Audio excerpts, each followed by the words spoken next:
प्यारी साथ संगत जी, प्यार भरी राधा स्वामी जी, गुरु प्यारी साथ संगत जी, आजकल सोशल मीडिया पर खास करके फेसबुक पे और अन्य प्लेटफॉर्मों पर एक बात बहुत ही तेजी के साथ फैली जा रही है कि कोई लिख रहा है कि बाबा जी भारतीय जनता पार्टी की ओर से मुख्यमंत्री का चेहरा बनने वाले हैं, तो कोई कह रहा है कि बाबा जी कांग्रेस की ओर से चुनाव लड़ेंगे, कोई दावा कर रहा है कि डेरा प्रमुख पंजाब के मुख्यमंत्री बने जा रहे हैं। इन पोस्टों को देखकर कई लोगों के मन में बड़े ही तरह तरह के प्रश्न उठ रहे हैं। इसलिए आज हम इस विषय पर शांत मन से विचार करेंगे और समझने की कोशिश करेंगे कि सच्चाई क्या है। साथ ही ये भी जानेंगे कि ऐसे मामलों में एक सच्चे साधक को कैसी सोच रखनी चाहिए। आज सोशल मीडिया पर तरह तरह की बातें लिखी जा रही है। कोई अपनी राजनीतिक विचारों के अनुसार बाबा जी को किसी एक दल से जोड़ देता है, तो कोई दूसरे दल से जोड़ देता है। लेकिन हम सबको यह समझना होगा कि हमारी अपनी सोच भी कई बार हमारी दृष्टि को प्रभावित करती है। तो कहावत है, यदि कोई सफेद रंग का चश्मा पहन ले तो उसे हर चीज सफेद दिखाई देती है, यदि काला चश्मा पहन ले तो पूरी दुनिया काली दिखाई देने लगती है, यदि हरा चश्मा पहन ले तो सब कुछ हरा ही हरा दिखाई देता है। कि किसी प्रकार ही मनुष्य जैसी सोच रखेगा उसको सामने वाला भी उसी तरह का ही नजर आए। लेकिन जो संत होते हैं वो किसी भी राजनीतिक विचारधारा की सीमा में बंधे हुए नहीं होते। संतों का हृदय सबके लिए समान होता है। उसके लिए ना कोई बड़ा होगा ना कोई छोटा, ना कोई अपना होगा ना कोई पराया। वे सभी को एक ही परमात्मा की संतान मानकर देखता है। संत के मन में किसी भी प्रकार का भेदभाव नहीं है, चाहे कोई किसी भी राजनीतिक दल से जुड़ा हो, किसी भी जाति धर्म से जुड़ा हो, भाषा या क्षेत्र का हो। संत सबके साथ एक समान प्रेम करता है। इसलिए यदि कोई मंत्री या कोई अधिकारी, पत्रकार या किसी राजनीतिक दल का व्यक्ति भी बाबा जी के दर्शन करने आ जाए या बाबा जी किसी सामाजिक कार्यक्रम में किसी से मिलने चले जाए, तो इसका अर्थ ये कभी नहीं लगाया जा सकता कि बाबा जी किसी विशेष दल का ही समर्थन कर रहे हैं। दुनिया में रहते हुए समाज के विभिन्न वर्गों के लोगों से मिलना जुलना बड़ा ही स्वाभाविक है। लेकिन कुछ लोग इन्हीं बातों को आधार बनाकर सोशल मीडिया पर भ्रामक पोस्ट डाल देते हैं और अनेक भोले भाले लोगों को भ्रमित कर देते हैं। साथ संगत जी, हमें ऐसी बातों पर बिना सोचे समझे विश्वास नहीं करना चाहिए। जिस प्रकार एक सच्चा पुत्र अपने पिता को अच्छी तरह जानता है, उसी प्रकार जो सच्चा प्रेमी होगा, सच्चा भगत होगा, वे अपने गुरु के स्वभाव को भी पहचानता है। उसे किसी अफवाह की या सोशल मीडिया के पोस्ट से भ्रमित नहीं किया जा सकता। लेकिन जो हर सुनी सुनाई बात पर विश्वास कर लेता है, उसे समझाना बहुत ज्यादा कठिन हो जाता है। संत कभी किसी राजनीति के लिए नहीं होते। उनका उद्देश्य होता है केवल जीवों का आध्यात्मिक कल्याण करना। लोगों को परमात्मा की ओर जोड़ते हैं, किसी राजनीतिक दल की ओर नहीं। यही कारण है कि हमें अपने विश्वास को सोशल मीडिया के अफवाह पर नहीं, बल्कि गुरु की शिक्षाओं पर, अपने अनुभव पर आधारित करना होगा। गुरबानी भी कहती है कि सत संगत कैसी जानिए जिथे एको नाम वखानिए, यानी कि सच्ची संगत वही है जहाँ केवल और केवल परमात्मा की नाम का गुणगान किया जाता है, ना कि संसार के झगड़ों का, संसार के विवादों का, राजनीतिक चर्चाओं का। इसलिए यदि हमारा मन बार बार संसार की बातों में उलझ रहा है, तो हमें उसी नाम भजन में, सिमरन करने में या सत्संग की ओर मोड़ना चाहिए। यही एक सच्चे साधक की, एक सच्चे भगत का सही मार्ग है। साथ संगत जी, हमें यह भी समझना चाहिए कि संतों का जीवन सामान्य मनुष्य के जीवन से बिल्कुल ही अलग होता है। हम उन्हें अपने सीमित अनुभव और अपनी छोटी सोच के आधार पर समझने की कोशिश करते हैं, जबकि उनकी अवस्था हमारी कल्पनाओं से भी कहीं ज्यादा ऊंची होती है। यदि हम केवल बाहरी रूप को देखकर निर्णय लेंगे तो हम कभी भी किसी महापुरुष की वास्तविक पहचान नहीं कर पाएंगे।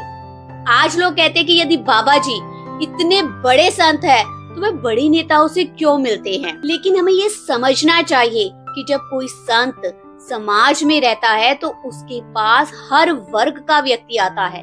कोई गरीब होता है तो कोई अमीर आता है, कोई किसान होता है तो कोई मजदूर आता है, कोई अधिकारी के पक्ष पर होता है तो कोई मंत्री होता है, कोई व्यापारी होता है तो कोई साधारण सा इंसान।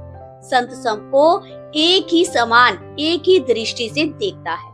उनके लिए किसी एक व्यक्ति की पहचान उसके पद, धन या राजनीति से नहीं होती, बल्कि उसके भीतर बैठी उस परमात्मा की ज्योति से होती है। इसी कारण यदि कोई प्रधानमंत्री भी, कोई मुख्यमंत्री या अधिकारी किसी भी दल का हो, कार्यकर्ता बाबा जी के दर्शन करने आता है तो इसका यह अर्थ नहीं कि बाबा जी किसी राजनीतिक दल का समर्थन कर रहे हैं। संत किसी दल के नहीं होते बल्कि पूरी मानवता के होते हैं। आज सोशल मीडिया पर कुछ लोग अपनी सोच के अनुसार कहानियां बना लेते हैं।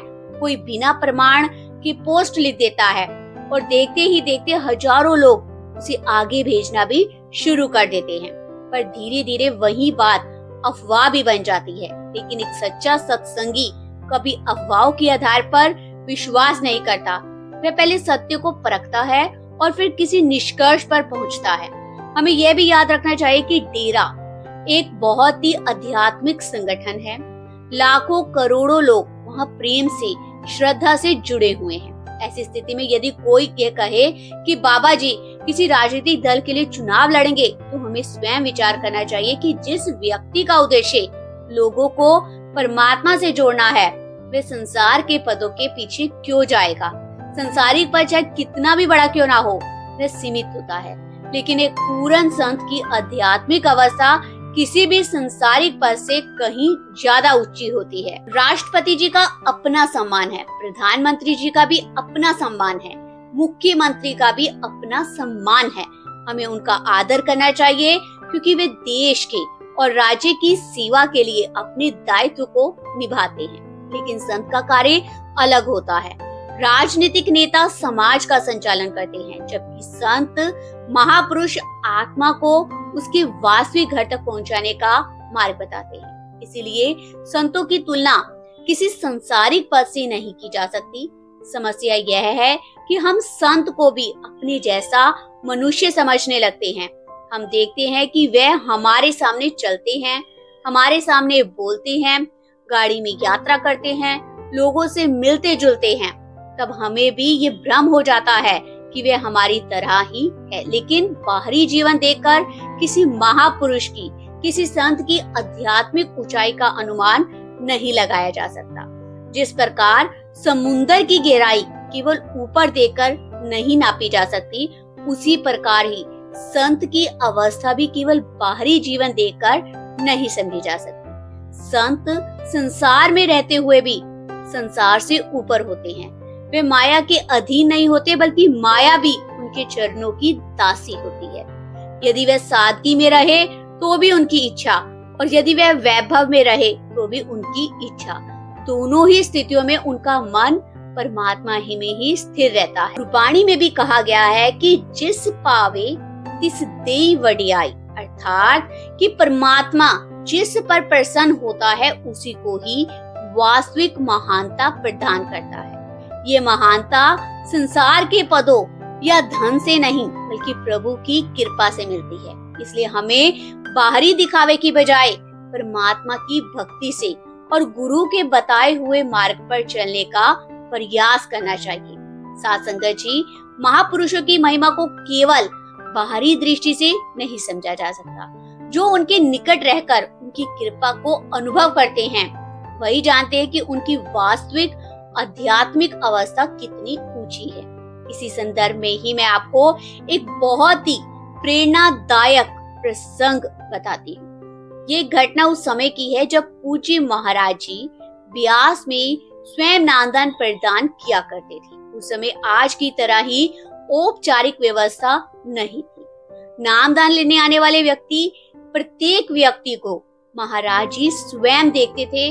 वे उसकी आंतरिक तैयारी और पात्रता को अपनी आध्यात्मिक दृष्टि से परखते थे। जिसे वे योग्य समझते थे उसे वे नामदान प्रदान करते थे, और जिसे अभी समय योग्य ना लगा उसे प्रेम पूर्वक बाद में आने के लिए कहा जाता था। एक दिन क्या हुआ, एक दिन नामदान की जब प्रक्रिया चल रही थी, उसी समय ही उत्तर प्रदेश का एक ऐसा व्यक्ति जो नाम लेने के लिए आया, उसकी पहचान उस क्षेत्र के एक कुख्यात अपराधी के रूप में थी। उस समय डेरा के सेक्रेटरी साहब सेवा सिंह जी वहां उपस्थित थे। किसी अधिकारी ने उन्हें बताया कि ये व्यक्ति बहुत बड़ा बदमाश है और उसके विरुद्ध गंभीर मामले भी चल रहे हैं।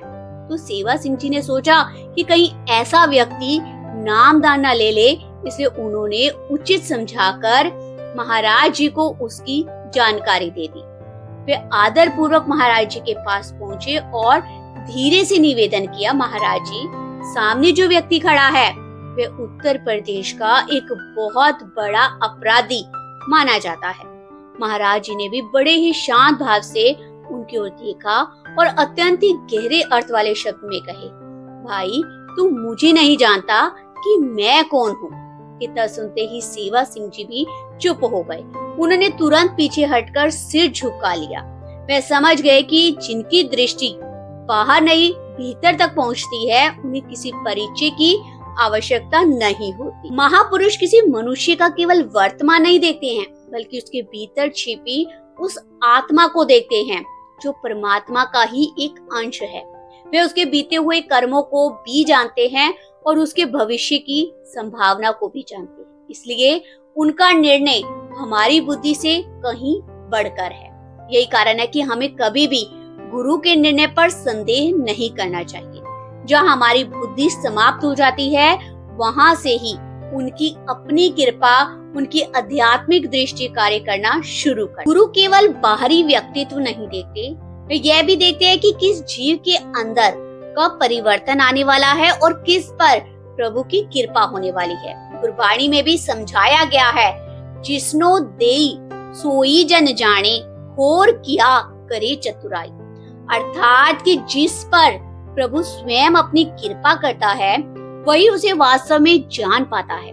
केवल चतुराई या तर्क या बुद्धि से परमात्मा या किसी संत की महिमा को नहीं समझा जा सकता। इसी प्रकार ही एक और प्रसिद्ध घटना का भी अक्सर उल्लेख किया जाता है।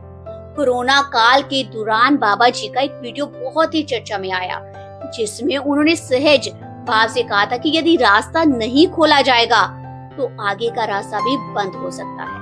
अनेक लोगों ने उन शब्दों को अपने अपने ढंग से अर्थ निकाला, लेकिन सच्चाई यह है कि महापुरुषों के प्रत्येक शब्द के पीछे एक बहुत ही गहरा आध्यात्मिक संकेत हो सकता है। हम यदि उन्हें केवल संसारिक दृष्टि से समझने की कोशिश करेंगे तो उनकी वास्तविक भाव को नहीं पकड़ पाएंगे। हमारी सोच सीमित है।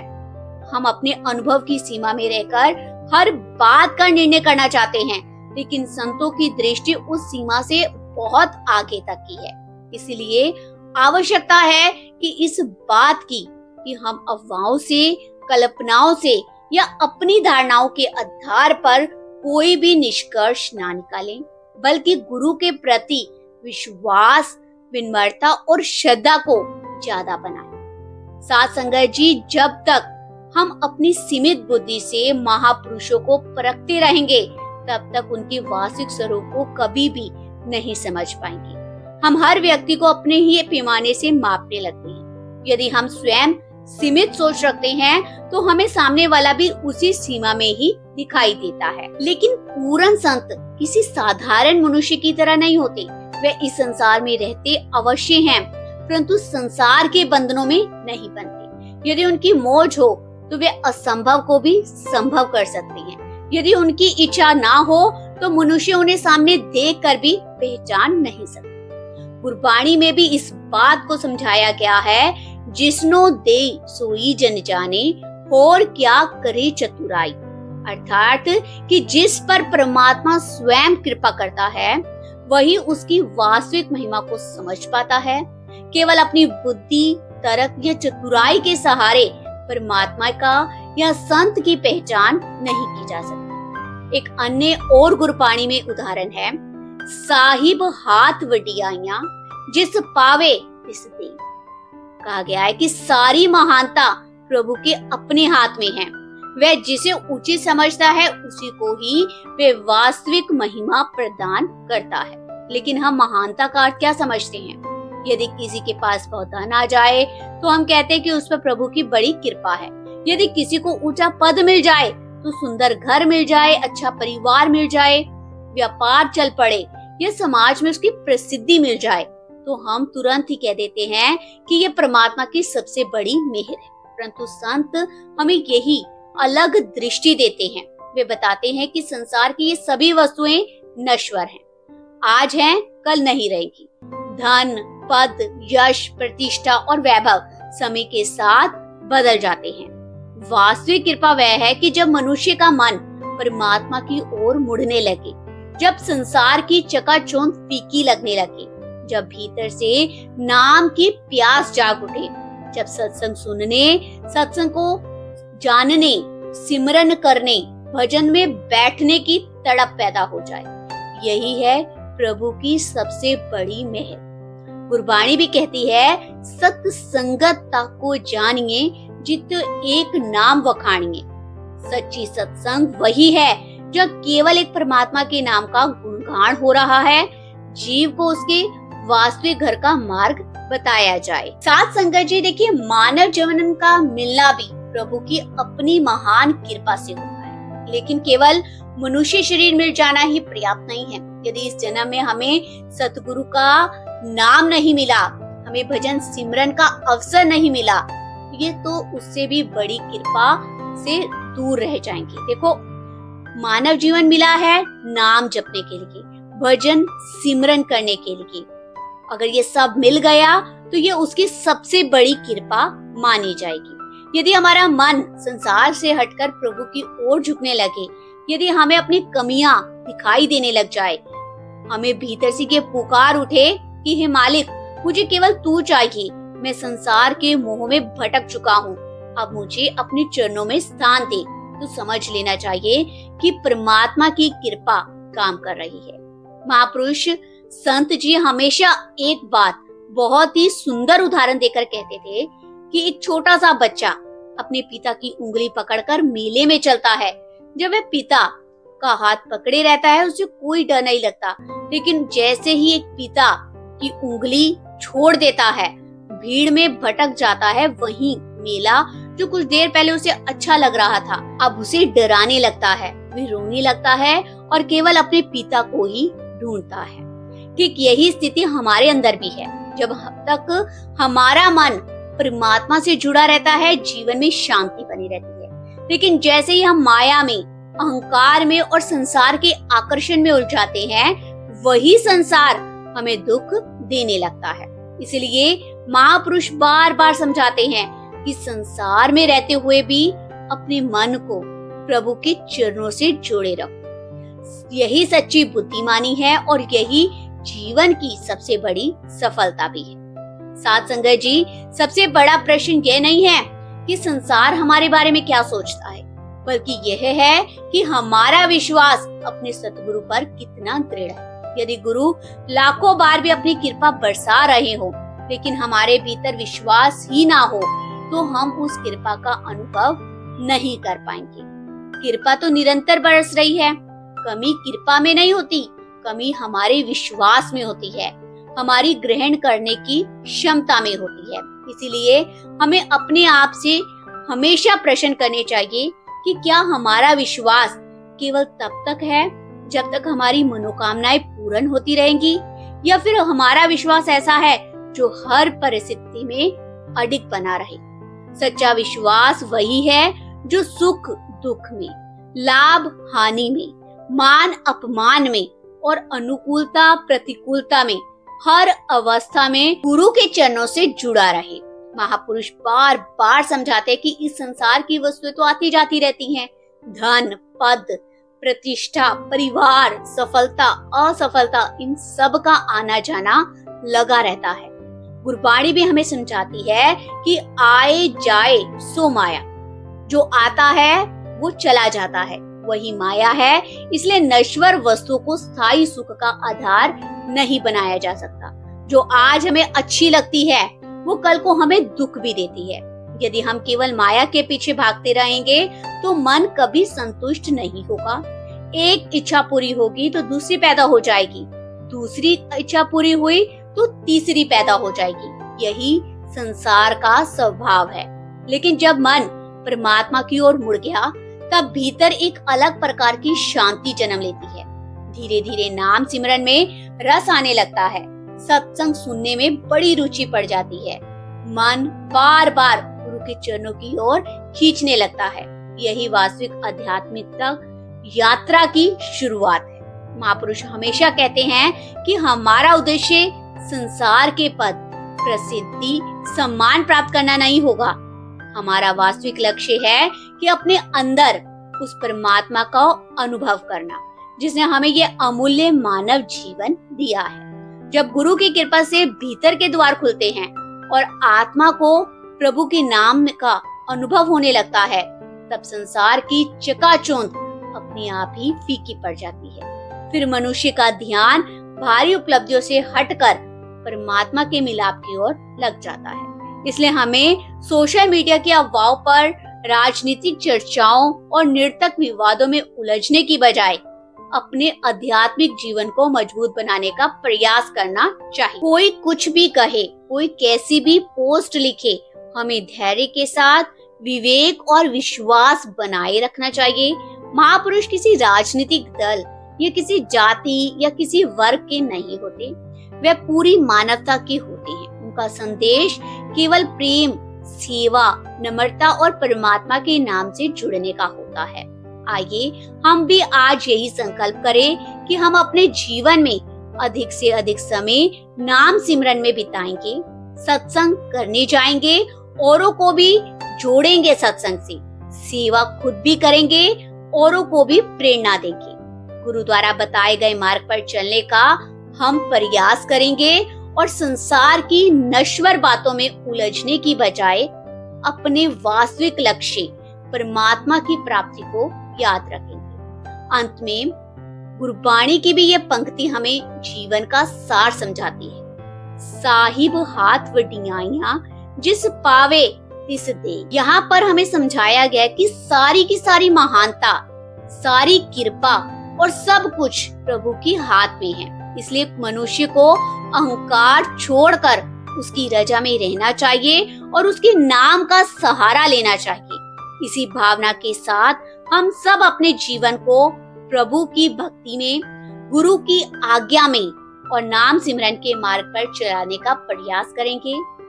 साथ संगत जी, आपसे प्यार भरी विनती है कि आप हमारे इस चैनल को सब्सक्राइब जरूर कीजिएगा और बेल आइकन बटन को क्लिक कर दीजिएगा। जब भी हमारी कोई नई वीडियो आए तो सबसे पहले आपको उसका नोटिफिकेशन मिल जाए। प्यार भरी राधा स्वामी जी, और कमेंट बॉक्स में भी आपसे विनती है कि राधा स्वामी जी जरूर लिखिएगा। तो मिलते हैं आपसे नई वीडियो के साथ, नए सत्संग के साथ। प्यार भरी राधा स्वामी जी।